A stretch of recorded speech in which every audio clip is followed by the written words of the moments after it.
Bonjour et bienvenue sur Internet. Julien et moi-même sommes très heureux de vous retrouver pour la 32e journée de Prono Ligue 1. Salut Julien. Salut Ludo. Comme vous pouvez le constater, Damien n'est pas parmi nous ce soir, enfin aujourd'hui. Pour des raisons personnelles, il a décidé d'arrêter pour le moment l'émission. Provisoirement, définitivement, on ne sait pas encore trop. Vous aurez peut-être l'occasion de le retrouver prochainement. Enfin voilà.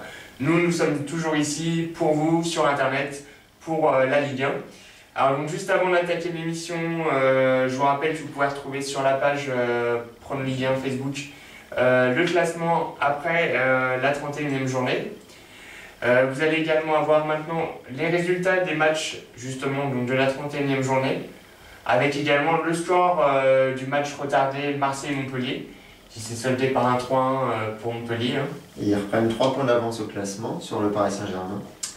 Et donc, eh bien c'est mon collimateur Julien qui va parler en premier pour Lorient-Montpellier justement. Lorient-Montpellier, le premier match de cette 32e journée.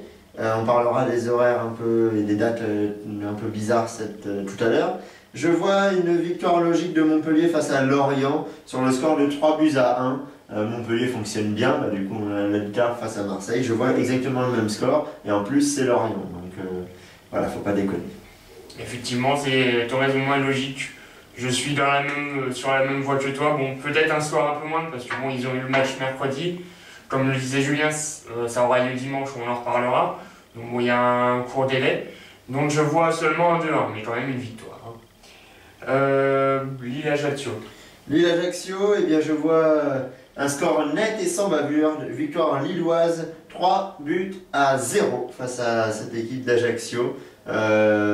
Lille doit assurer cette 3e place au classement, peut-être même espérer de remonter à la 2e. Donc ils vont cravacher et Ajaccio est un adversaire à leur portée. Ouais, comme tu dis, hein, il y a genre une sacrée différence qui sépare ces deux équipes-là. Il n'y a pas de raison que ce soit Ajaccio. Donc 2-0 pour Lille. Saint-Étienne-Brest, encore un match où il y a un gros écart entre les deux équipes. Je pense que tout le monde verrait à une place Saint-Étienne gagner. Par contre, je vois seulement un 1-0 face à Brest. Et pour ma part, ce sera également un score avec un seul but de différence entre les deux équipes, puisque je vois un 2-1 pour Saint-Étienne face à Brest. Nancy-Bordeaux. Alors là, c'est l'inverse de ce que j'aime dire. C'est plutôt un match où les deux équipes sont assez proches, même si c'est pas le même niveau à mon sens. Et je vois donc Bordeaux gagner ce match sur un petit score, 1-0. Eh bien oui, effectivement, tu as raison. Au classement, Bordeaux et Nancy sont très proches et je vois malgré tout une victoire de Bordeaux 2-0, puisqu'au niveau des points, c'est pas exactement le même rapprochement. Donc 2-0 pour Bordeaux face à Nancy. De toute façon, oui, tu avais raison, c'est pas le même standing footballistique. Ouais, quand même, hein, je vois quand même plus Bordeaux au-dessus de Nancy. Hein, et le classement le prouve encore pour le moment. Mais pas sur une carte de Géo. Hein. Nancy au-dessus de Bordeaux, enfin Bordeaux au-dessus de Nancy, tu ne trouveras jamais. Hein. Oui, non, ça marche pas. Hein. Et puis c'est pas du tout dans le même coin comme tu es en train de l'expliquer. Valenciennes et Lyon. Pareil, c'est pas le même point non plus. Hein. Non. Et par contre, ces deux équipes-là sont très proches dans le classement. Et je ne vois pas l'une des deux équipes gagner. Pour moi, ça me paraît pas logique. Et je vois un match nul, un partout. Pareil, un partout pour moi. Match, j'allais dire, sans intérêt, faut pas exagérer. Ouais, enfin, c'est le ventre mou, quoi. Ils sont 10e, l'autre est 12e. Voilà, un partout. Sochaux-Dijon, Julien. J'ai failli quand même voir un match 1-0 pour Evian, mais bon. Valenciennes, j'ai décidé d'être gentil en cette fin de saison. Sochaux-Dijon, tu disais. Sochaux-Dijon, tu disais. Oui. Entraînez-vous chez vous, c'est pas facile, je sais pas facile. Je vois un match nul également dans ce match, un partout. Dijon a l'air de stagner un peu en cette fin de saison et Sochaux doit espérer marquer des points pour ne pas partir en Ligue 2 dans quelques journées.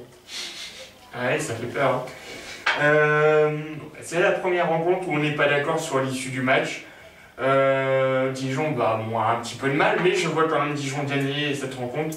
Sochaux qui est 19e quand même. Voilà. Donc Dijon 1-0 pour Dijon face à Sochaux. Sochaux. Plus emmerdé l'année prochaine. Auxerre Paris. Bon bah là, Je vais pas vous citer un roman, hein. 3-0 pour Paris face à Auxerre, c'est logique. Eh bien, si ma mémoire est bonne, à l'exception du premier match avec leur nouvel entraîneur, Auxerre marque toujours un but dans chaque rencontre. Donc c'est pour ça que je vois, pareil que les deux, une victoire de Paris, mais sur le score de 3 buts à 1. Je suis gentil. Ouais, il est mignon. Ouais. Il est mignon le Julien. La 8e rencontre de cette 32e journée, Rennes-Nice, Julien. Rennes-Nice, je vois une victoire de Rennes face à Nice qui me semble assez logique sur le score de 2-0. Effectivement, je vois également une victoire de Rennes, même s'ils sont fait éliminer par Quevilly pour la Coupe de la Ligue, c'est ça? Non, Coupe de France. Coupe de France. Ouais, je mélange tout moi. C'est pour ça que oui, j'aurais peut-être pu dire ça peut peut-être les perturber, mais vas-y, je te laisse. Et du coup, moi j'avais mis ce score avant la rencontre, hein. Mais moi je vois un 2-1, un score un peu plus serré malgré tout. Mais bon, le 2-0 est aussi largement envisageable, hein. On verra ça lundi. Lundi. En même temps que le dernier match de Ligue 2, de je sais pas combien de journée ils en sont. Toulouse-Lyon. Encore un nouveau match où les deux équipes sont vraiment proches dans le classement. Un peu une surprise pour Toulouse, enfin moi je trouve personnellement. Lyon, bon c'est normal. Et donc je vois 1-0 pour Lyon face à Toulouse. Eh bien, je vois également une victoire de Lyon sur le score de 2 buts à 1 face à Toulouse, même si Toulouse, n'est pas une équipe qui doit se plaindre de là où elle est, puisqu'elle a fait un très bon championnat. Un bon outsider, comme on dit. Et donc la rencontre finale de cette 32e journée, Marseille-Caen. Marseille-Caen, eh bien, après 10 défaites pour Marseille et un match nul sur les 11 dernières rencontres, je vois toujours, moi je vais continuer à croire un peu en l'OM, une victoire de Marseille face à Caen, il serait temps qu'ils se réveillent, 2 buts à 0 face à Caen, voilà, pour moi, la hiérarchie devrait être respectée, mais avec Marseille, il n'y a plus de hiérarchie apparemment. Je suis d'accord avec toi, Marseille qui est 2 fois mieux placé que Caen, donc ce score-là paraît logique. Par contre, je vois seulement 1-0. On ne sait jamais, Marseille n'est pas au top, donc bon, 1-0 ce serait déjà pas mal pour cette équipe. Donc voilà pour nos pronostics pour cette 32e journée. Vous avez les récapitulatifs qui s'affichent sur votre écran avec un peu moins de chiffres que d'habitude. Vous l'aurez compris pourquoi. Donc pour ces 10 matchs qui auront lieu... C'est fatigant pour le montage, c'est pour ça en fait. Ouais, enfin bon. Et donc vous allez avoir ensuite le calendrier explicatif pour les dates, calendrier un peu bouleversé pour cette journée, qui auront lieu dimanche 15, lundi 16 et mercredi 18. Mercredi 18 pour Lyon et Marseille parce que ils jouent la finale de la Coupe de la Ligue cette fois-ci au Stade de France le samedi 14. Donc on décale un peu. Voilà, donc calendrier décalé, c'est pour ça que la publication de notre émission a été décalée quelques jours, hein. C'est pour ça que vous n'avez pas eu l'émission mercredi.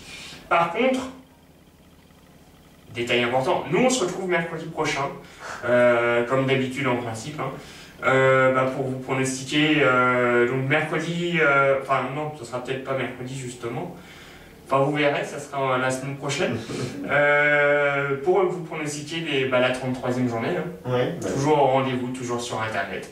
Voilà. Eh bien on va vous souhaiter une bonne soirée. J'ai une question avant. Pourquoi, et je veux que les internautes répondent, pourquoi un signe? Pourquoi ils ont mis un signe pour le logo de Valenciennes? Il faut qu'on m'explique. Si les gens qui viennent de Valenciennes peuvent m'expliquer, pourquoi un signe sur le logo? Faut m'expliquer. Un signe à Valenciennes, pourquoi? Merci à ceux qui répondront. Si vous avez la réponse, n'hésitez pas à répondre sur l'adresse mail qui s'affiche en bas. Et pourquoi un chien à Lille? Ah si, c'est les Dogs. Si, ça y est, je me souviens.